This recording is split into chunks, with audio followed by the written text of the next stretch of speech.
बिस्मिल्लाहिर्रहमानिर्रहीम। अस्सलाम वालेकुम व्यूअर्स, शाहिद हुसैन आपकी खिदमत में हाज़िर है। ये मेरी 5th वीडियो है। पिछली 4 वीडियोस में हमने पढ़ा कि एक्सपोर्ट के क्या प्रोसीजर्स हैं। सबसे पहले इंपोर्टर और एक्सपोर्टर के दरमियान सेल कॉन्ट्रैक्ट होता है, साइन होता है।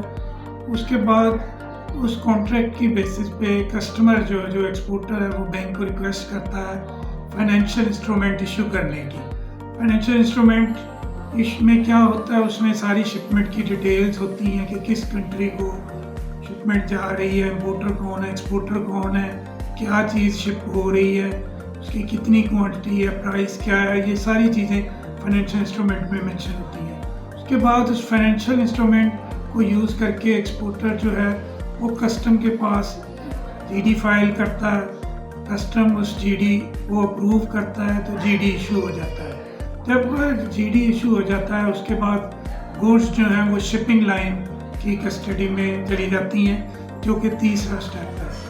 शिपिंग लाइन क्या करती है? Shipping line bill of leading issue करती है। बिल ऑफ लीडिंग क्या होता है ये हम पढ़ेंगे इस वीडियो में। Bill of leading is a type of receipt, is an evidence of receipt and shipment of goods.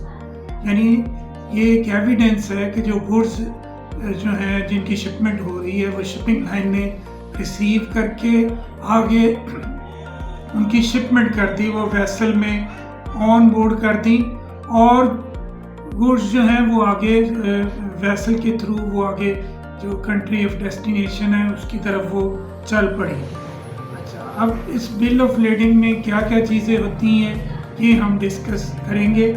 तो ये चीज़ तो आपको क्लियर हो गई कि ये बेसिकली ओनरशिप को ये बताता है।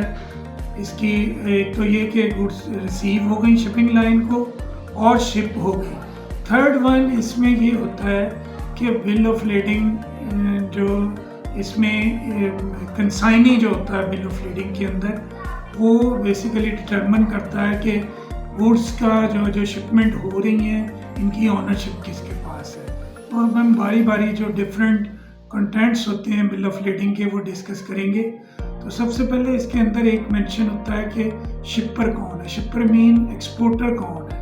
तो जाहिर है जो बंदा एक्सपोर्ट कर रहा है, जो कस्टमर है, वो शिपर होता है बिल ऑफ लीडिंग के अंदर। सेकेंडली इसमें बिल ऑफ लीडिंग के अंदर होता है कि कंसाइनी कौन है। तो कंसाइनी जो है as per laws of government of Pakistan और जो स्टेट बैंक की रेगुलेशंस जो एक्सपोर्ट को गवर्न करनी है, तो हर जो गुड्स एक्सपोर्ट हो रही है उनकी जो ओनरशिप है वो स्टेट बैंक ऑफ पाकिस्तान के पास जाती है। तो इसलिए जो बिल ऑफ लीडिंग में जो कंसाइनी होता है वो स्टेट बैंक होता है। कंसाइनी जो है वो कोई ऑथोराइज्ड डीलर यानी कोई बैंक होता है। यानी इस केस में जो एक्सपोर्टर का जो बैंक है वो इसके अंदर बिल ऑफ लीडिंग के अंदर वो कंसाइनी होगा। तो जो मैंने मिसाल दी थी बैंक अल्फला की पिछली वीडियो में, तो कंसाइनी होगा बैंक अल्फला लिमिटेड। तो आगे इसमें एक चीज़ आप नोट कर लें कि ये जो ऐसा डॉक्यूमेंट है बिल ऑफ लीडिंग जो ट्रांसफ़र हो सकता है। इसमें यानी बिल ऑफ लीडिंग को हम बैक साइड से ट्रांसफ़र कर सकते हैं। तो बैंक जो है वो जिसकी फेवर में इसको ट्रांसफ़र करेगा वो ओनरशिप जो है वो शिपमेंट की उसको ट्रांसफ़र हो जाएगी। बैंक को इसलिए ओनरशिप दी जाती है, कंसाइनी इसलिए किया जाता है क्योंकि बैंक ने पेमेंट्स जो है वो बैंक के थ्रू अरेंज की जाती हैं। बैंक ने एक्सपोर्टर जो है वो डॉक्यूमेंट्स जिनमें इनवाइस और बिल ऑफ लीडिंग वगैरह ये अल्टीमेटली वो अपने बैंक को देता है। तो बैंक ने आगे जो है इंपोर्टर के बैंक को भेज के पेमेंट अरेंज करनी होती है शिपमेंट की। इसलिए इसकी ओनरशिप जो है बिल ऑफ लीडिंग में वो बैंक के पास होती है। तो बैंक आगे जब डॉक्यूमेंट भेजता है इंपोर्टर के बैंक को तो वो उसमें इंस्ट्रक्शन देता है कि वो उसको उसकी फेवर में ये ट्रांसफ़र कर देता है बिल ऑफ लीडिंग को इंपोर्टर के बैंक की फेवर में।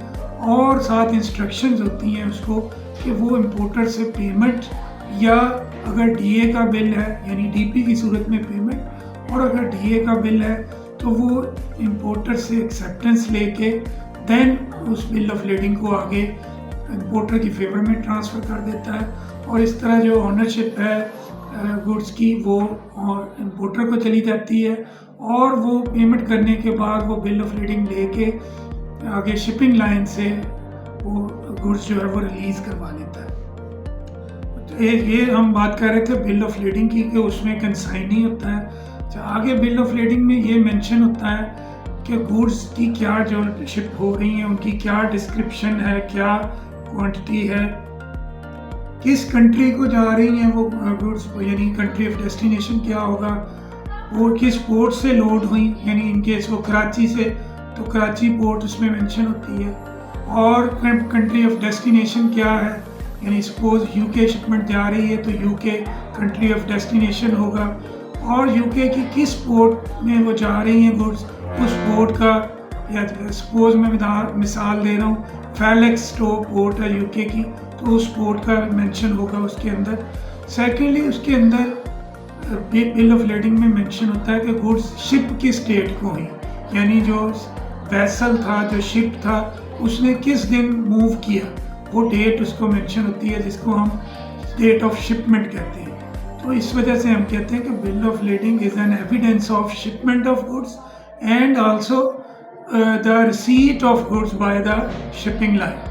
तो इसके बाद आगे इसकी एक इशू डेट भी होती है बिल ऑफ लीडिंग की कि ये किस डेट को बिल ऑफ लीडिंग जो है वो इशू हुआ।